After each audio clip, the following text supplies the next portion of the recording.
sobre a identidade é um capítulo denso, onde eu vou tentar investigar como é que se construiu o sujeito na nossa sociedade, né? Eu começo com uma frase de Carlos Drummond de Andrade, basicamente: todo ser humano é um estranho ímpar, quer dizer, todo ser humano é diferente, todo ser humano é um indivíduo, por mais que vive em sociedade. Então, por mais que ele seja numa sociedade, ele tem as suas diferenças, o homem não é igual a nenhum outro homem, ele é diferente por si só.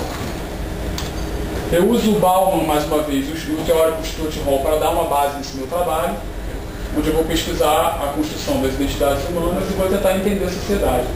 E o Hall, ele apresenta uma divisão dessa construção. Ele acredita que tem 3 momentos determinados na história do sujeito que marcam essa passagem, dessa construção da identidade. A primeira seria a humanista, que ele acredita que antes a construção do sujeito era definida pelo divino. O Deus, a religião, definia quem era o homem, a identidade do homem, o que ele seria. E de repente aconteceram coisas no mundo, né, no sociocultural, econômico, que alteraram isso. Tem o humanismo, que o homem passou a ser valorizado, a história do antropocentrismo, você passa a valorização do que o homem faz, independente da sua relação com Deus ou não. Você tem os novos transportes, você tem as grandes navegações, você tem a facilidade de contato com outros povos que aconteceram, que o homem teve que, a partir daquele momento, entrar em contato com outro povo, uma outra cultura, e saber quem ele era. Inclusive, dizem que nesse momento do contato com os outros povos, é que cria-se realmente o paradigma do sujeito. As pessoas começam a se perguntar: quem sou eu? Qual é a minha identidade? Porque você tem esse novo povo, então eu tenho quem eu sou, o que eu sou frente a esse povo, para eu poder me identificar e me situar. Então, nesse momento é o momento que se coloca como grande criação do paradigma, da relação do sujeito e da identidade. A imprensa da reforma protestante, a imprensa, na verdade, foi a questão da divulgação, né? Você tem a criação da divulgação, você pode divulgar os ensinamentos. Né? Principalmente em relação à reforma, que na reforma teve aquele momento de repensar o dogma, repensar a religião, repensar os questionamentos, e com a imprensa você pode divulgar esses questionamentos. Então a religião, que era o que definia o homem, passou a ser realmente questionada e teve uma difusão desses conhecimentos. A revolução científica, pela mesma razão, a ciência provou que os fenômenos que antes eram considerados somente fenômenos divinos, que vinham de Deus, religiosos, etc., começaram a ser provados, alguns deles. Então estava provando que nem tudo vinha exatamente de Deus, como se falava antigamente. O iluminismo, que é o século onde parece que não uma amarração disso tudo, onde o homem consegue, se coloca como uma peça com valor na sociedade e capaz de questionar e alterar a sociedade. Né? Só que quando você começa a questionar, você tem esse segundo momento que o Hall coloca, que é o momento que ele chama de sujeito sociológico, identidade sociológica. Porque quando você coloca o sujeito, ele se coloca como parte dessa sociedade, ele percebe que ele não está sozinho, que ele muda com aquilo tudo, ele muda com as relações que ele tem com a sociedade. E durante um grande período, eles percebem vários movimentos na sociedade, e nas pesquisas, nas ciências, que vão percebendo que eles começam a estudar exatamente essa relação do homem com o homem dentro da sociedade. Então, quando você tem a linguística de Saussure, em 1969, ele diz que a língua é uma coisa natural do ser humano e de todo ser humano, é um meio de contato entre eles, é uma relação que eles têm. Então você já começa a perceber que o homem não é um indivíduo único, ele tem uma relação dentro deles, e aquela língua muda. Aquela língua muda, mas é uma coisa de união entre os povos. Você tem a psicologia, que o interessante da psicologia é que você percebe que na psicologia você coloca que a essência do homem, ela não é uma coisa definida e fundada desde o início, quando a pessoa nasceu, e não muda nunca mais, é inalterada. Ela tem cada relação que você tem, cada mudança que você tem com as pessoas, contato que você tem, você altera a sua relação. Então, quer dizer, você começa a perceber que a sua essência, o seu eu, ele é alterado em todos os contatos que você tem em sociedade. O modelo panóptico é um modelo de Foucault, que eu trouxe uma imagem para vocês terem mais ou menos uma ideia. Foi criado, o panóptico, o Jeremy Bentham criou uma prisão, seria uma prisão que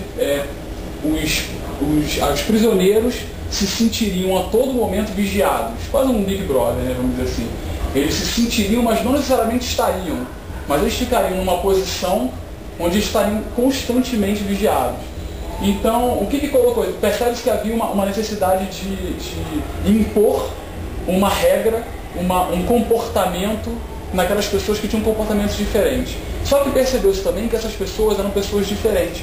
Quando elas entravam nesse pátio, onde elas eram vigiadas, elas atuavam de maneira diferente do que eles eram quando estavam ou presos ou fora da sociedade. Então você começa a perceber que o indivíduo começa a criar novos tipos de relação dependendo de onde elas estavam.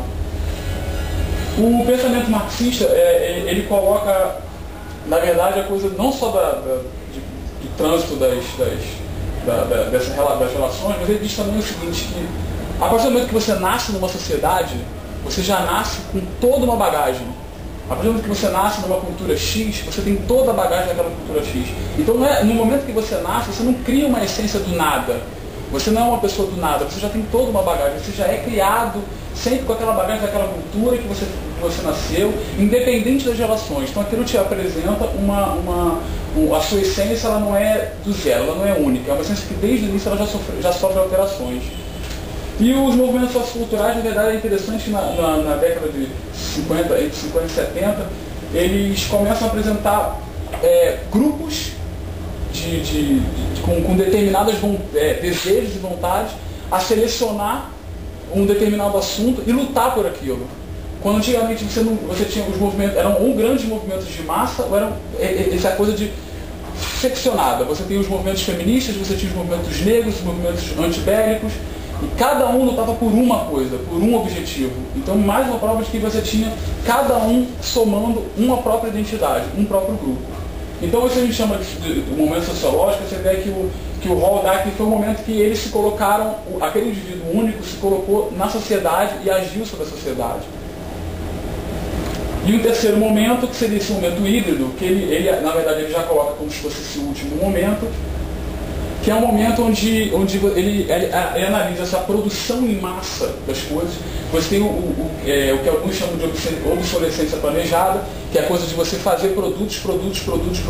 Às vezes você muda uma antena, você muda um botãozinho do celular, mas na verdade é a mesma coisa, só para você comprar, para você consumir, né? E você tem a globalização, que você tem essa coisa que a gente falou lá no início do link, da coisa do não espaço e do não tempo. Você pode entrar em contato com pessoas de outros países, você pode entrar em contato com pessoas em outros dias e manter um contato com pessoas em outros lugares. E ele chama de híbrido porque ele por exemplo, cita os casos do pós-guerra, da migração pós-guerra, que ele coloca que culturas, por exemplo, uma cultura que saiu de um lugar e foi para o outro, e teve que se estabelecer num outro lugar, teve que lidar com uma outra cultura.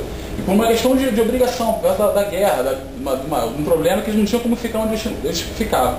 Então, uma cultura saiu de um lugar e se colocou no outro. E aí que vem a grande diferença que eu coloco no trabalho, que é o quarto sujeito, que seria o sujeito líquido. Que, na verdade, seria uma aquisição das coisas do Hall a partir do Bauman, com aquele conceito que a gente falou, porque a grande diferença, talvez, aí, do híbrido para o líquido, seja que essas culturas que foram para outras culturas, elas não podiam se estagnar, elas não podiam ficar, sei lá, se é um japonês, a cultura japonesa em São Paulo, por exemplo. Os japoneses não poderiam vir para São Paulo e continuarem pensando como japoneses. Eles tinham que se adaptar à cultura local, sem perder a cultura deles. Então, esse tipo de mudança que teve que ser feita, já seria uma parte dessa coisa do líquido, essa necessidade de você mudar de acordo com que a situação e a sociedade local te pede.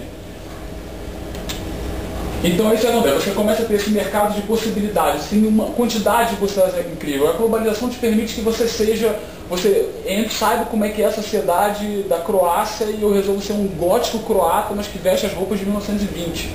Você pode fazer isso, você tem essa possibilidade. Você tem a possibilidade de ser quem você quiser. Porque a globalização, a tecnologia e essas facilidades territoriais, não territoriais, né, desterritorializadas, te permitem. Você acaba criando uma linguagem internacional muito forte, porque você coisas que você começa a ver nos mesmos lugares. Eu até uso como exemplo no trabalho, eu trouxe para aqui o McDonald's, que é uma coisa interessante, que qualquer lugar do mundo tem um McDonald's, você sabe o que você vai comer, mas o próprio McDonald's ele tem que mudar de país em país. Ele tem aquelas coisas convencionais dele, mas ele, por exemplo, no caso é uma foto do Irã, e no Irã ele tem sanduíches voltados para aquele público. Além dos sanduíches convencionais. Você vai conseguir comer um Big Mac, você vai conseguir comer um McChicken, mas